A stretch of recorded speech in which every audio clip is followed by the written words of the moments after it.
Pokemon Trading Card Game Pocket is about to get a brand new event complete with challenges, Pokemon, earnable hourglasses, and more. In today's video, we're going to cover all the basics you need to know, what you can earn, and of course, strategies to maximize your experience and earn the most rewards possible. So, most importantly, the event will be starting at 1 a.m. Eastern Time on November 29th, pretty much right after the Blaine Wonder Pick event finishes. The event is structured just like the Lapras drop event, except this time is built around Venusaur. So, put simply, you'll face off against the AI, which will be using one of several decks depending on difficulty, and in return, you'll earn hourglasses and a new promo pack. Within the promo pack, you'll get one of 5 Pokemon, including Greninja, Onix, Jigglypuff, Haunter, and Venusaur. First of all, I love the Venusaur art here.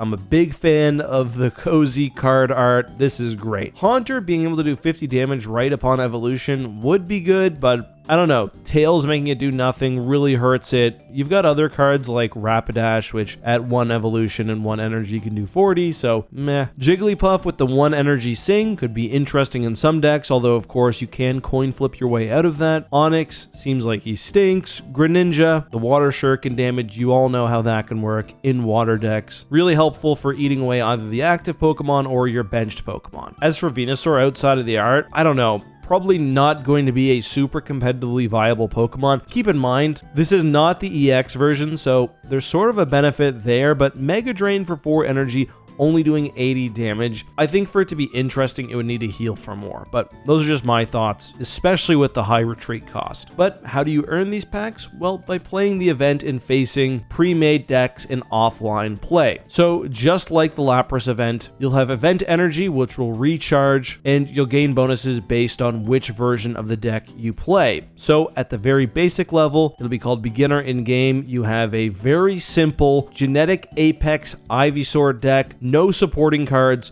no items. For beating this, you'll get 2 hourglasses, 50 shine dust, 1 shop ticket, 25 XP. Then on subsequent clears, you'll have a 51% chance at earning the promo pack, which will contain 1 card, 38% chance at a shop ticket, and some shine dust. Additionally, there will be 2 challenges where you can earn further event hourglasses, basically to get more kicks at the can. Moving up, you have the intermediate tier, you get better rewards, and you get a 64% drop rate on the promo pack. Then there's the advanced tier, which gives you, again, better rewards, more interesting challenges, and 80% chance at the promo pack. And the final tier, the one you'll be wanting to play, contains a full Venusaur Lilligant EX deck, but a successful clear gives you a 100% chance at the promo pack and a 75% chance at the shop ticket. And don't turn your nose up at those shop tickets, by the way. These events end up being a really good way to earn extra pulls, and the energy is only spent if you're actually successful at taking down the deck. I actually think Venusaur EX is kind of weak, and there are so many good fire options that even free-to-play players should be able to reliably take this down. But I'll run through one option in a second. Just keep in mind, you're probably watching this as the Blaine event is still running. Make sure to get your wonder picks in. Also, as soon as you open the game after the event starts, you want to start using your energy. Again, a great way to build up shop tickets. You don't want to be leaving them on the table. Even once you unlock everything in the promo pack, continue doing the events. They're quick battles, earn those shop tickets, and prepare yourself for what comes next. Plus, come on, that 25 shine dust, you can't miss that. But with that being said, we'll take a look at the closest version of this deck in the game right now that you can practice against, the Venusaur Executor EX deck. And we're going to use a very free-to-play friendly Blaine Fire deck. Now, I outlined this in an entire video, but I'll bring it up on screen and show you again pretty quickly how you can make something similar. Alright, so we're in game. Let's take a quick look at the deck that I'm going to suggest here.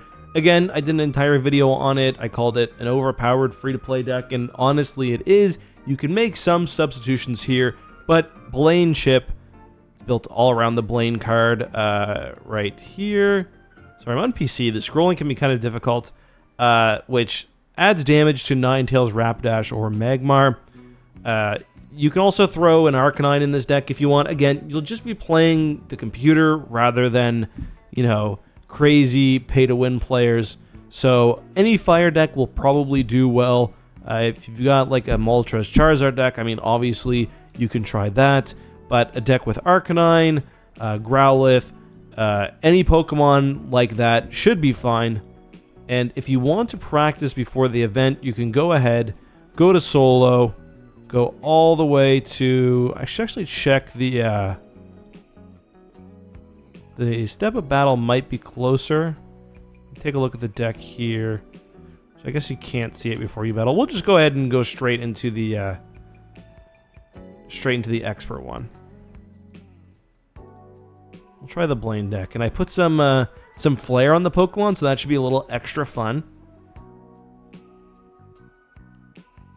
But this will give us a good look at the heavy hitters of the deck, especially Venusaur EX. So we'll play Ponyta first. Get Vulpix ready on the bench. Nice to not have to wait. Nice to not have to wait for a real player to make up their mind on what they're doing. So the deck in the event will also have a Kangaskhan. It's a pretty tough early Pokemon to face off against, just because it can do 60 damage turn 1, and it's got 100 health. The only downside is that hefty retreat cost, but yeah, it very well might mess up our Ponyta. We're gonna have to get our Vulpix ready. Go ahead and end that turn, and yeah, we'll see.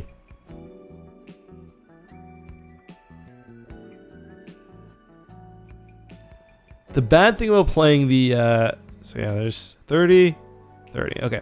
So the bad thing about playing the computer is it takes every possible move that it can do, even if completely unnecessary and up. It's almost like it's gloating. So I'm going to just play the the 1 energy on Ninetales there. And then with Blaine, we can knock that Kangaskhan out next turn. And then we'll be set up pretty well against pretty much whatever comes up. Okay, so our Ponyta will survive. That's fine. Gives us a bit more flexibility.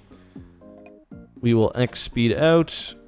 And then we will need to make sure we use Blaine here, because unlike most cards, there's no weakness to fire for Kangaskhan. Retreat, Ninetales, fire, Blaine. And again, always be careful that you're not playing Professor's Research if you need your Blaine damage. Okay. So for some reason they chose to throw that energy on their bubble. Actually, I guess it makes sense. That doesn't make sense, but okay. Unless, even if they've got a Venusaur, it doesn't... Whatever.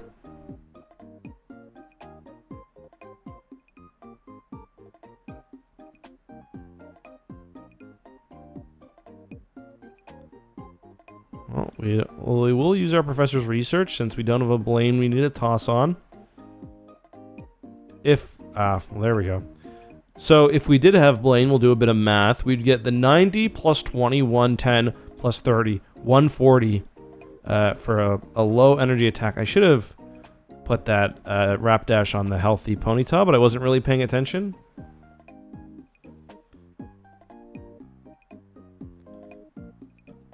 So the Executor is not in the deck, so keep that in mind. Erica's not going to save you.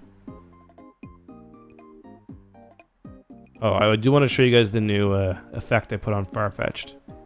It's got the little Pokeball, which is... Wow, it really doesn't show it for very long.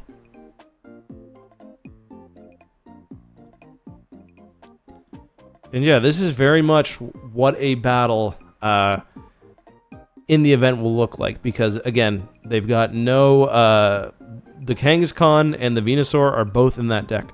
I'll also do it with the Charizard deck I have. Just if you were lucky enough to get those cards, they'll work well as well. Now, the Charizard deck I did get before I spent any money on the game. Honestly, we've had so many pulls. If you've been pulling on that deck a lot, you should be able to make something similar. Am I able to take a quick look? No, I'll just show you guys in the deck screen before we go in. Most of you are probably familiar with this deck. I've also showcased it in a video. It's It's based around Moltres and Charizard. It's a bit more RNG dependent because you got to get Moltres set up. You've got to get at least if you get one Charizard set up, you win pretty much always. So all of your cards are basically meant to help you get through the deck quickly. If you're wondering why I've got those fossils in there, I did an entire video on that. It's basically protection for the Charmeleon or Charizard or Charmander as you're powering it up. But yeah, after playing Blaine Blitz, I'm not as big a fan of Moltres Charizard, but it's still pretty fun. So let's go ahead and just try that battle out as well. But usually your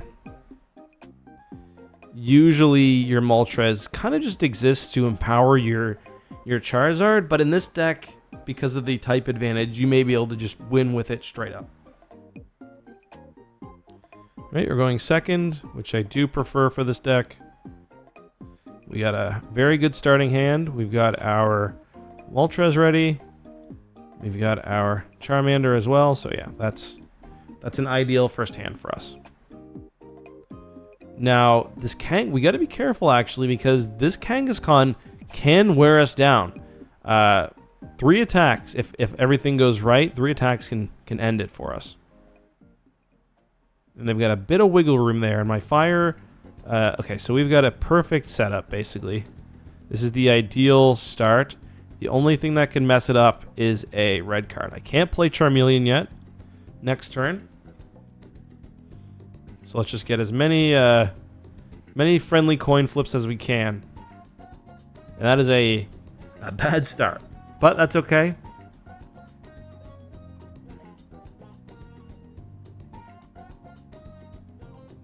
The good thing is, the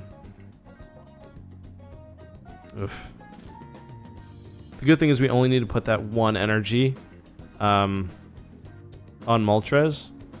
We can put this on Charmander. We'll get our evolution, because I'll either X speed or just allow that Moltres to die.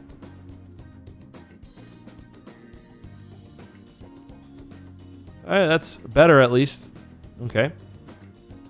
So really, if we get an X speed next turn, we could retreat.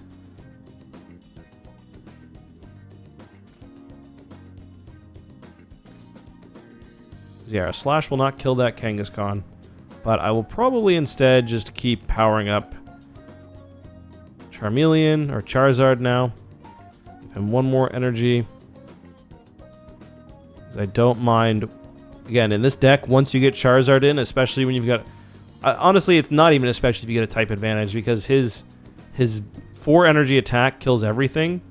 You got to be a little careful when you're not playing EX decks, because you can run out of energy, especially if he puts another Kangaskhan in afterwards, but we should be okay.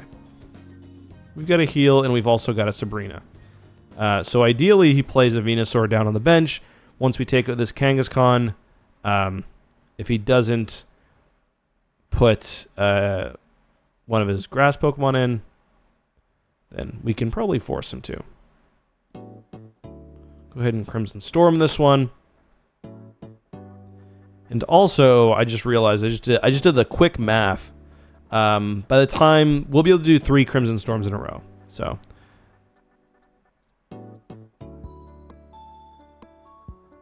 we should be okay. But I am curious about what the AI will do here. Like, is the AI going to... Is it going to put Executor in? No. Okay. I thought not.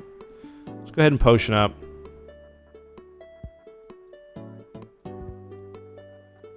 And yeah, with this deck, once Charizard's on the battlefield, you don't want anything else, which is why if you've got a fossil, it's really nice because you can discard it from your bench. And then Charizard kind of is just free to wreak havoc. And that'll be GG's. There's no amount of RNG, which will allow him to come out of this one. A very curious move there. Use the X speed for nothing. Be curious to learn what quirk of programming. So kind of interesting. We have 9 cards left, and I think we've only seen one Moltres. Yeah, there's the other one. And, you know, this is kind of the weakness of the deck. If we'd been missing a Charizard or a Charmeleon, we would have probably lost the battle. For those curious how fossils work, I just mentioned, you put them on the battlefield. You don't retreat them. Instead, you just discard like that. But we'll end it now. And yeah, that's the video, guys. So hopefully you've got a deck that can take on what you'll see here. This was, again, pretty representative of the kind of battle you might be facing. Obviously, the Executor was not an impact, but you won't be seeing him on the bench. But yeah, that's all, guys. Hope you enjoyed. Let me know your thoughts. Any questions, any decks that could work out instead of the ones I showed, please let me know. See you next time.